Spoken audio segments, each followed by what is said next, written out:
Assalomu alaykum hammaga. Bugun yana sizlar bilan O'ztermin. Demak, darslarimizdan boshlaymiz. Bugun tanishadigan narsamiz juda ham ko'p va shulardan biri bugun sizlar bilan gipervizorlar, operatsion tizimlar haqida gaplashib o'tamiz. Xo'p. Men rasmini internetdan oldim.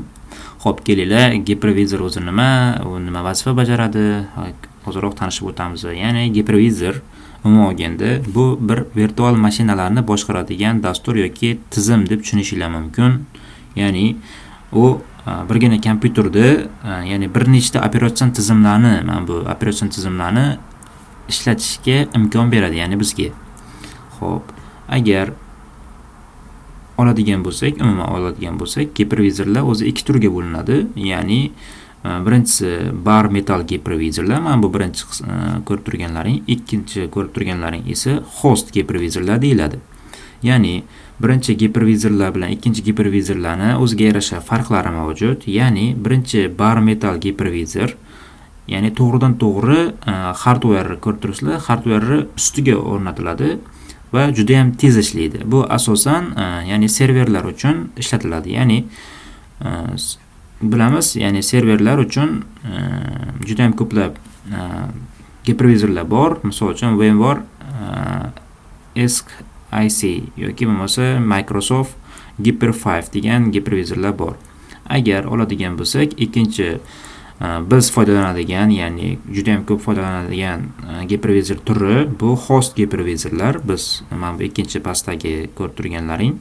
Ya'ni bu operatsion tizim ichida o'rnatiladi. Ya'ni mana bu host operatsion tizim bu gipervizor, ya'ni hardware ustiga o'rnatilmaydi. Hardware ustiga operatsion tizimni ichiga bo'lsa gipervizor ichida esa biza bir nechta, ya'ni juda ham ko'plab operatsion, ya'ni qo'shimcha operatsion tizimlarni ishlatishimiz ham mumkin bo'ladi. Xo'p, endi bu asosan ya'ni desktopni kompyuterlar uchun keng tarqalgan gipervizor hisoblanadi, ya'ni host gipervizorlar. O'sha endi bu gipervizorlarga biz bilamiz, juda ham ko'plab turlari mavjud. Sizlar eshitgan bo'lishinglar kerak. Virtual Box yoki bo'lmasa VMware Workstation haqida. Bular sizlar bilan hozir tanishib o'tamiz. Xo'p, endi kelinglar, biz operatsion tizimlarni ya'ni o'rnatishimiz uchun aytganimdek Virtual Box yoki VMware Workstationdan foydalanar ekanmiz. Ya'ni asosiy operatsion tizimga ta'sir qilmagan holatda bir nechta operatsion tizimlarni ishlatishimiz mumkin bo'ladi. Xo'p, men hozir ko'rganlaringdek asosiy operatsion tizimim Kali Linux ishlatyapman. Xo'p, kelinglar, o'sha Kali Linuxda gipervizorni o'rnatamiz, keyin uning ichiga bo'lsa biron bir operatsion tizimni o'rnatib ko'ramiz. Xo'p, men terminalni ochib oldim. Sizlar ham terminalni ochib olishingiz mumkin bemalol. Xo'p, Wi-Fi ga yoki mobil internetga ulangan bo'lishingiz shart, chunki yuklab olish kerak bo'ladi. Xo'p, nimani yuklab olamiz? Virtual Box yuklab olamiz. Virtual Box gipervizor hisoblanadi. Xo'p, qanday yuklab olamiz? Sudo apt install Virtual Box deysizlar. Virtual Box deb yozishinglar kifoya qiladi. Va o'zi avtomatik tarzda sizlarga Virtual Box o'rnatib beradi, ya'ni gipervizor o'rnatib beradi. Xo'p, men nima uchun hozir birdan Linuxdan boshlab ketdim? Ya'ni kursda, ya'ni ayrimlar Linuxdan foydalanayotgan bo'lishi mumkin yoki bo'lmasa Windowsdan foydalanayotgan bo'lishi mumkin. Hozir Windows uchun ham alohida ko'rsatib o'taman. Ya'ni kursimiz juda ham o'ta darajada boshlang'ichlar uchun emas. Buni oldin ham aytib o'tgan edim. Ya'ni oramizda Linuxdan foydalanib yurganlar bo'lishi mumkin. Xo'p, kelinglar, men Windowsda, ya'ni Virtual Box'ni Linuxda o'rnatishni ko'rsatib o'taman. Xo'p. Demak, Virtual Box'ni yuklab olamiz. Men yuklab olganman, o'shaning uchun bunga vaqt sarflab o'tirmayman.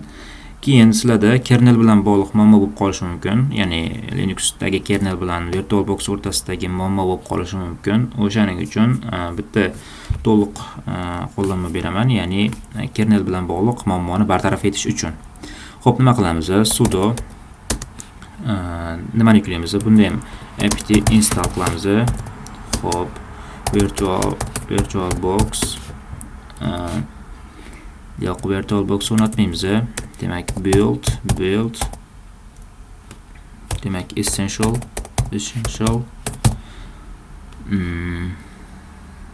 hop, GKMS Linux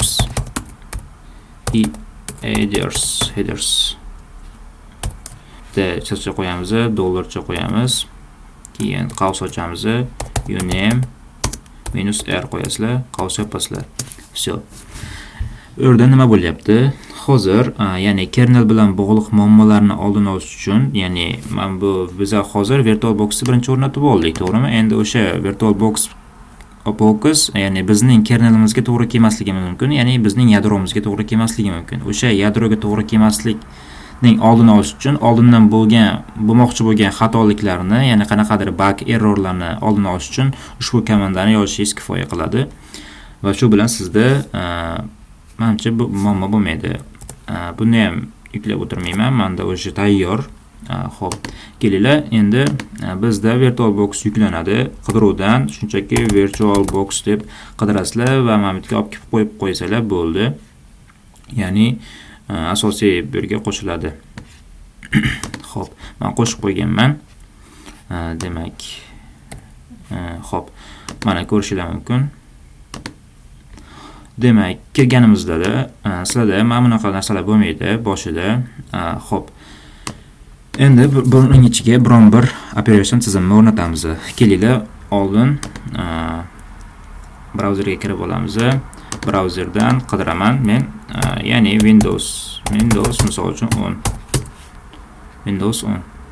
Kelinglar, Windows 10 ni o'rnatib ko'ramiz ichiga. Xo'p, ko'rib turibsizlar, ISO image chiqdi. Ya'ni o'sha sahifaga kirasizlar. Kirganimizda demak bizga xo'p, ISO image taklif qilyapti. Okay. Select qilishimiz kerak. Multi edition confirm. Xo'p, select qayerga tanlaysan deyapti. Men United States qilaman. Okay, confirm. Xo'p. Demak, ko'rib turibsizlar, ikkita versiyani menga taklif qilyapti. Birinchisi 32 bit, ikkinchisi esa 64 bitligini. Men 64 bitligini yuklab olaman. Okay, bosaman. O'zi menda yuklanyapti, lekin men yuklab o'tirmayman, chunki men yuklab olganman. Sizlarga ya'ni ko'rsatish uchun yuklab ko'rsatib beryapman. Qaysi sahifadan yuklab olishinglarni ham aytaman. Men bu sahifadan. Okay. Endi qiladigan ishimiz, xo'p, aytganimdek sizlarda bu narsalar bo'lmaydi boshlang'ichda. Sizlar kelasizlar, VirtualBox ochganlaringda new tugmasini bosishinglar kerak bo'ladi. New tugmasini bosganlaringda ko'rib turibsizlar, sizlarda name deb so'rayapti. Ya'ni o'sha VirtualBox hozirgi Windows 10 ga nom berishimiz kerak. Kelinglar, o'zini nomida qo'ya qolamiz. Windows 10 Pro deyman. Men Pro versiyani o'rnatamiz hozirlar bilan. Keyin bu yerda ikkinchisi folder turibdi. Bu shunchaki tursin, tegmanglar. 3-qatorda ISO image deb turibdi. Biz hozirgina men bu yerdan yuklab olgan ISO image'imizni kirgizishimiz kerak bo'ladi. Xo'p, ISO image'ni tanlayman. Xo'p, bu yerdan browserga bosasizlar. Browserga kirganlaringda sizlarda downloads qatorida hozirgina yuklab olgan Windows 10 ni yuklab bu yerga ISO image'ini tanlab open tugmasini bosasizlar. Okay, tanlandi. Keyin men bu yerda skip deb bosib qo'yishinglar bo'ldi. Next. Xo'p, bizdan hardware, ya'ni qancha xotira yoki protsessor talab qiladi deb so'rayapti. RAM, ya'ni. Xo'p, kelinglar, biz 800 beramiz, yetadi bemalol. Protsessorga bo'lsa ikkita protsessor beramiz. Okay, yetadi. Next. Hop, next. Bu yerda 50 GB ajratilgan. 50 GB o'zi ko'p, bunga bemalol ko'plik qiladi. Bemalol 35 bersalar ham yetadi bemalol. Hop, boshlanishiga, ya'ni xohlasizlar, agar juda ham sizlarda ko'p bo'ladigan bo'lsa, xotira bemalol berishinglar mumkin. 35 ham yetadi demoqchiman, ya'ni. Next. Hop, bizdan finish talab qilinyapti. Okay, mana tanlandi. Bizda hozirgina yuklab olgan Windows 10miz. Bu yerdan yuklab olganimizni tanladik. Endi aytganimdek, sizlarda bunaqa narsalar bo'lmaydi. Xo'p, kelasizlar, bu yerdan nastroykaga o'tamiz, settings qismiga o'tamiz. Keyin bu yerdan yana ozgina nastroyka qilishimiz kerak bo'ladi, parametrlarni to'g'rilashimiz kerak bo'ladi. Birinchisi general qismida. Xo'p, ko'rib turibsizlar, birinchisi o'zini ismi, ikkinchisi type, versiyasi ko'rsatilibdi. Bular hammasi joyida turadi. Ikkinchi advanced qismiga o'tamiz. Advanced qismida ikkita narsani yoqib qo'yishimiz kerak bo'ladi. Birinchisi shared clipboard va drag and drop. Ya'ni ikkalasini ham bidirectional ga o'tkazamiz. Bidirectional, okay. Bu nima uchun kerak? Ya'ni copy paste uchun asosan kerak bo'ladi. Ya'ni asosiy host bilan mana bu Windows 10 o'rtasidagi copy paste ta'minlab beradi sizlarga. Xo'p, qolgan narsaga teginmaysizlar. System qatoriga o'tamiz. Systemda ko'rib turibsizlar, motherboard qismi bor. Biz ajratgan o'sha 8 GB joy. Xo'p, keyin network qismini yoqasizlar, absolutni. Floppyni o'chirib qo'ysanglar ham bo'ladi. Floppyni eng pastiga o'tkazasizlar va hardni yuqoriga ko'tarib qo'yasizlar, bo'ldi. Qolgan narsaga tegishli shart emas. Bu yerdan protsessor hammasi joyida. Hech narsani yoqish shart emas. Displeyga tushamiz. Displeyda nima bor? Displeyda mana bu ko'rib turgan displeylar qancha joy ajratasan degan 128 turadi o'zi avtomatik tarzda. Sizlar boshqa monitorlarni o'zgartirishi shart emas. Storage ga tushamiz. Storage da biz hozirgi yuklab bo'lgan Windows 10 ni ISO faylini tanlab qo'yamiz. Keyin audio ga tushamiz. Audio xohlasanglar yoqinglar, xohlamasanglar yoqmanglar, bu o'zingizlarga havola. Network qismiga tushamiz. Network qismida nima bor? Network qismida ko'rib turibsizlar, demak, sizlarga nima uchun 4 adapter berib qo'yilganligini ham xos tushuntirib beraman. Ya'ni ko'pchilik ahamiyat bermagan joyini. Xo'p, birinchi adapter bizga nima uchun kerak? Birinchi adapter bizga hozirgina o'rnatgan Windows 10 uchun, ya'ni tarmoq uchun, ya'ni adapter, ya'ni bizga internetimizni ta'minlab beradi. Ya'ni biz через internetdan foydalanishimiz mumkin bo'ladi. Hypervisor ichida turgan holatda ham. Buni NATga yoki bridge adapterga o'tkazib qo'yasizlar. Farqi yo'q, ikkalasi ham asosiy hostdan oladi internetni. Xo'p. Endi ikkinchi adapter bizga nima uchun kerak? Ikkinchi adapter bizga ya'ni laboratoriyalarni sinashimiz uchun, ya'ni laboratoriya mashinalarimizni buzib kirishimiz uchun yoki bo'lmasa yetakdali, ya'ni test qilishimiz uchun deymizmi? O'shanaqa narsalar uchun kerak bo'ladi. Xohlasalar yoqib qo'yinglar, men maslahat beraman yoqishni. Chunki asosiy host bilan mana bu Windows 10 ni bitta tarmoq qo'yadi va sizlar bu mashinalarni buzib kirishinglar oson bo'ladi. Xo'p, endi yoqdik. Ikkinchi adapterni ham bu yerda xo'p, nimani tanlaysan deyapti? Host only adapterni tanlaymiz avtomatik tarzda va bizga name'ni VirtualBox Net 0 deb tanlab beradi. Xo'p, bo'ldi. Endi tanladik. Demak, ikkinchi adapter ham bizga kerak ekan. Absolutni tanlab qo'yinglar, xohlasanglar demoqchiman. Ya'ni keyin serial ports, USB, shared folders, okay. Bu yerdan shared folders kerak bizga, ya'ni demoqchiman nima uchun kerak? Bosh saytda o'tdim. Bu yerda general degan bor edi, ya'ni copy paste uchun edi. Endi shared folders qismi esa bizdan asosiy hostimizdan bu Windows 10 ga biron bir fayl o'tkazishimiz uchun yoki Windows 10 dan asosiy hostimizga biron bir fayl almashinuvi uchun kerak bo'ladi shared folders qismi. Xo'p, bu yerdan kelamiz, plyuschani bosamiz. Xo'p, so'rayapti, folder path deb tanla deyapti. Browser qilamiz. Xohlagan bir nimani tanlashimiz mumkin. Men desktopni tanladim misol uchun. Desktop tanladim, open da bosaman. Okay, mana desktop tanlandi. Folderni ham desktop turibdi. Mount point deyapti. Bu read only bilan auto mount tanlab qo'yasizlar, bo'ldi. Okay. Endi okay bosamiz, bo'ldi. Xo'p. Ya'ni biron bir fayl almashinuvi o'sha desktop bilan amalga oshadi sizlarda endi. Okay, endi okay deb bosamiz, tugadi. Endi kelinglar, sizlarga o'sha hozirgina yuklab olgan Windows 10 imizni VirtualBox ichida o'rnatishni ko'rsatib beraman birato'la. Xo'p, startni bosamiz. Xo'p, bizda ishga tushyapti. Bundan chiqib turaman. Xo'p. Demak, kattartiraman.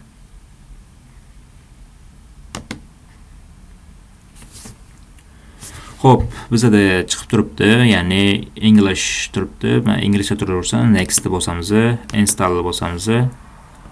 O'zi setup qiladi avtomatik tarzda.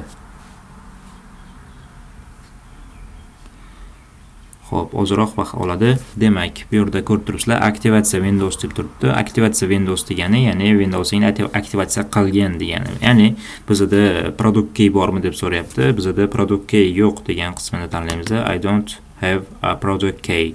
Xo'p, sizlardan operatsiya tizimlarini nomini, ya'ni versiyasini ko'rsatyapti. Men sizlarga maslahat berardim Windows 10 Pro versiyasini o'rnatishni. Okay, next bosamiz. Okay, foydalanuvchi shartnomasiga rozimisan degan narsa bor.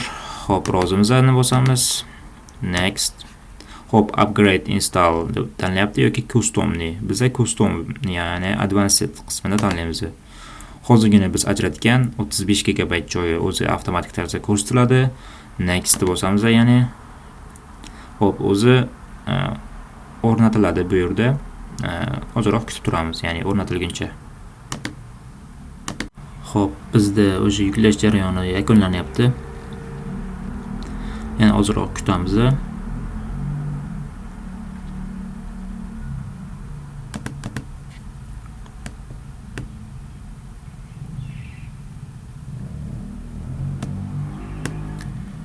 Xo'p.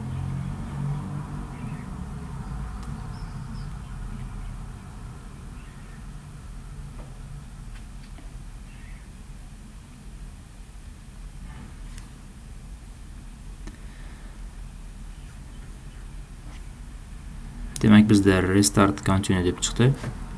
Juda ham ajoyib. Xo'p, avtomatik hozir restart bo'ladi-da, o'zi ishga tushadi. Mana bizda restart bo'lyapti va avtomatik yana qayta yonib o'zi ishga tushadi. Bu ya'ni Windows 10.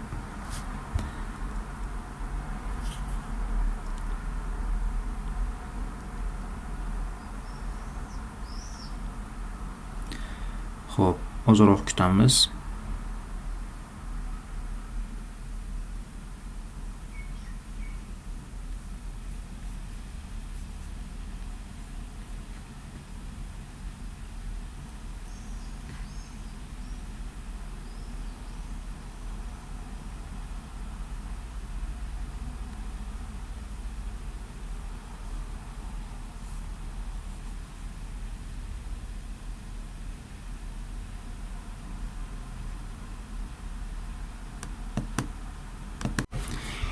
Xo'p, bizda davom etyapti, ya'ni o'rnatish.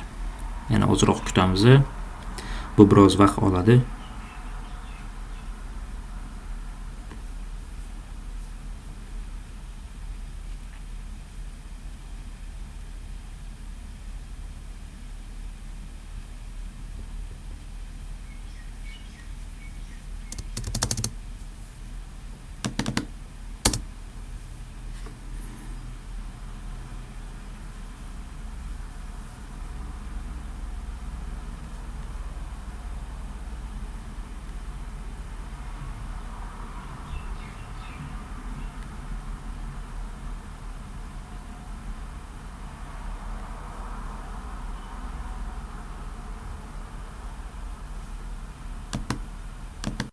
Okay, bizdan so'rayapti, ya'ni qaysi regionda turasan deyapti. Okay, United States, ya'ni AQShda turaveradi. Yes. Xo'p. Demak, qaysi ya'ni keyboarddan foydalanasan, ya'ni klaviatura qaysi bo'lsin deb so'rayapti sendan. Ya'ni bizdan xo'p, United Statesda turadi. Okay. Yes bosamiz. Xo'p, yana biron bir keyboard qo'shasanmi deyapti, yo shart emas, kepni o'tkazib yuboramiz. Xo'p, endi network qismiga keldi. Network qismini ham setup qilib olishimiz kerak bo'ladi. Xo'p.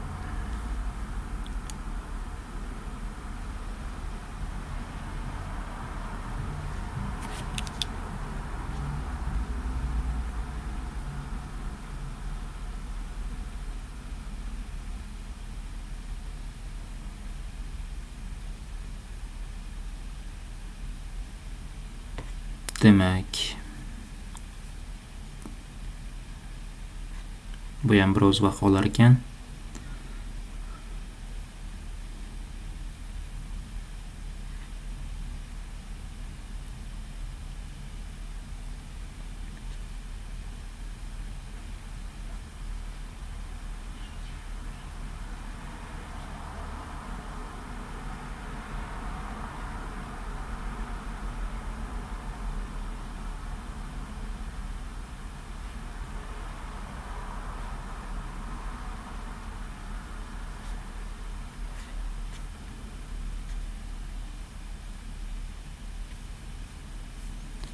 Demak, kutib turamiz yana ozroq.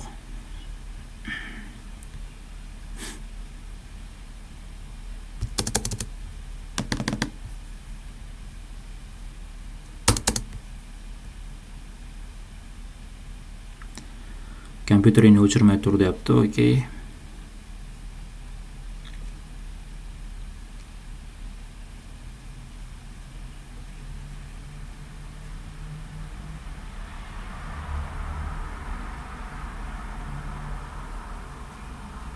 Xo'p, endi bizdan so'rayapti, nima uchun ishlatyapsan o'zi bu akkauntni deb so'rayapti. Ya'ni akkaunt qismiga keldik. Akkaunt ochib olishimiz kerak. Uy uchunmi yoki bo'lmasa qanaqadir davlat tashkiloti, korporativ tashkilot uchun ishlatyapsanmi bu Windows deb so'rayapti. Sizlarga maslahat beraman, uy uchun deb turaversin, chunki korporativ tashkilot sifatida kirsanglar, sizlarni kuzatishi, ya'ni uchinchi tomon kuzatishi kuchliroq bo'ladi. Bunda ham kuzatishadi baribir, lekin qisman bu xavfsizroq qismi hisoblanadi. Okay, next.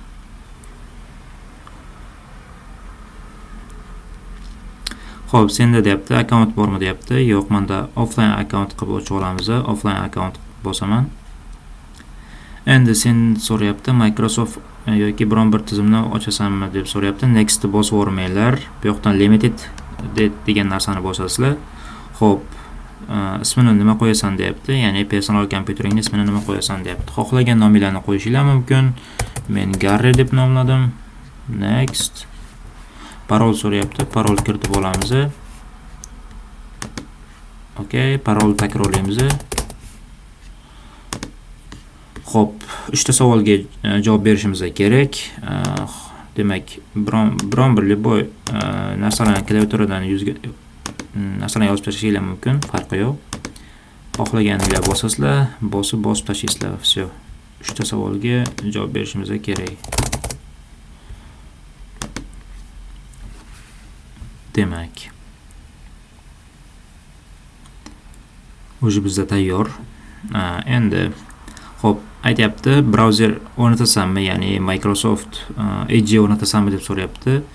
Hozircha hani bosamiz, chunki bizga brauzer kerak bo'ladi internetdan nimadir yuklab olishimiz uchun. Accept. Xo'p, sizlarda so'rayapti, ya'ni xavfsizlik va maxfiylik uchun narsalarni so'rayapti. Biz hammasini o'chirib qo'yamiz. Iloji bo'lsa, faqatgina bittasi yoniq qolishi shart ekan. Xo'p, men buni yoqib qo'yamiz. Men bu location, unaqa men device'imni topish haqida narsalarni yoqib qo'ymanglar, faqat men bu narsani yoqib qo'ysanglar, всё. Okay, accept. Ya'ni xavfsizlik uchun. Xo'p, nima uchun ishlatasan deyapti. Skip qilib o'tkazib yuborsak ham bo'lar ekan. Okay, nima so'rayapti? Kartani hozir kerak emas bizga. Not now deb bosamiz. O'zi bizda tayyor. Ozroq kutib tursak, bizda Windows 10 Pro o'zi o'rnatildi bizda, ya'ni VirtualBox'ning ichiga. Uncha qiyin emas. Faqatgina men qilgandek qilib orqamdan qaytarsalar bo'lgani. Demak,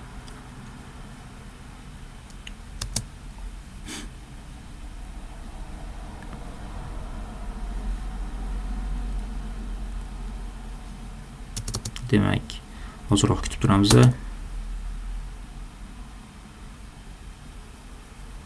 Kompyuterni o'chirmasdan kutib tursak bo'lgani.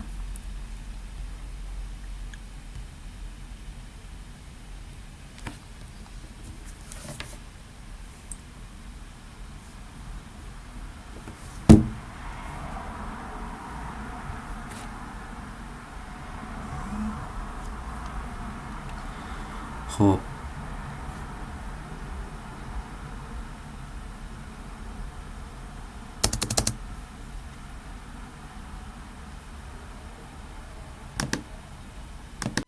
Xo'p, bizda Windows 10 Pro o'rnatildi. Demak, sizlarni tabriklayman.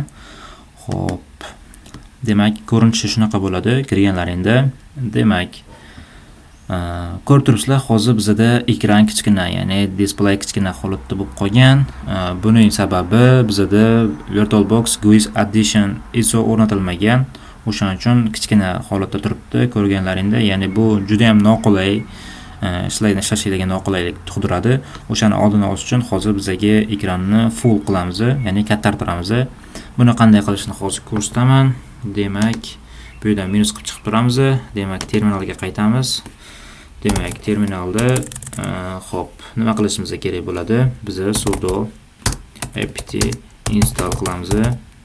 Hop, virtualbox GUIS additions iso degan dastur bor. O'shani o'rnatib olishimiz kerak bo'ladi. Enter bosamiz. Hop, buni ham o'rnatib olganman. Sizlar o'rnatib olsanglar bo'lgani. Hop. Kelinglar, hop, mayli, o'rnataveramiz. Enter bosaman. Mana o'rnatildi deb chiqdi. Endi nima qilamiz? Hop. Endi VirtualBoxga qaytamiz. Bu yoqqa emas. Demak, xo'sh, bu yoqqa qaytamiz.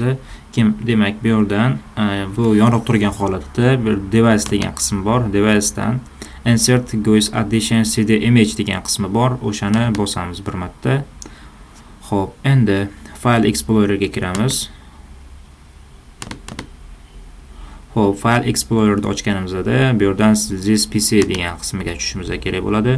Ko'rib turganlaringda hozirgina CD VirtualBox GUIS addition bizda o'rnatilganligini ko'rsatib turibdi. Ichiga kiramiz. Ichiga kirganimizda mana bu, ya'ni VirtualBox Windows Addition degan application bor. O'shani o'ng tugma bilan administrator sifatida ishga tushiramiz. Okay, ruxsat beraman. Hop, nima qilishimiz kerak? Next. Bu uncha qiyin emas. Ya'ni next'ni bosib turchanglar bo'lgani. Uncha qiyin joyi yo'q. Hop. Demak,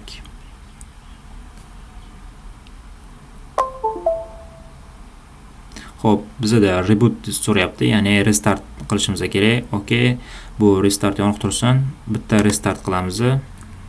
Bu o'chib yonadi. Kutib turamiz va ekranimiz bizda katta bo'ladi. Katta ehtimol bilan. Hop.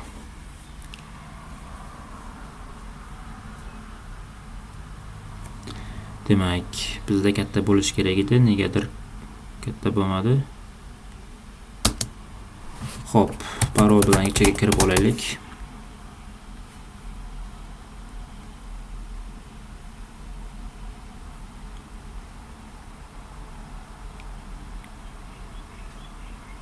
Hop, katta bo'lmadi. Demak, bu yerdan web qismiga kiramiz. Keyin bu yerdan Auto Resize GUIS Display deb bosamiz. Bir nechta marta bosishimiz kerak bo'ladi. Hop, ko'rganlaringdek bir marta chiqib ketdi. Endi ichiga kiradigan bo'lsak, bizda ekran kattalashadi. Va sizlarni tabriklayman. Ya'ni bemalol maza qilib ishlatasizlar endi Windows 10 Pro ni.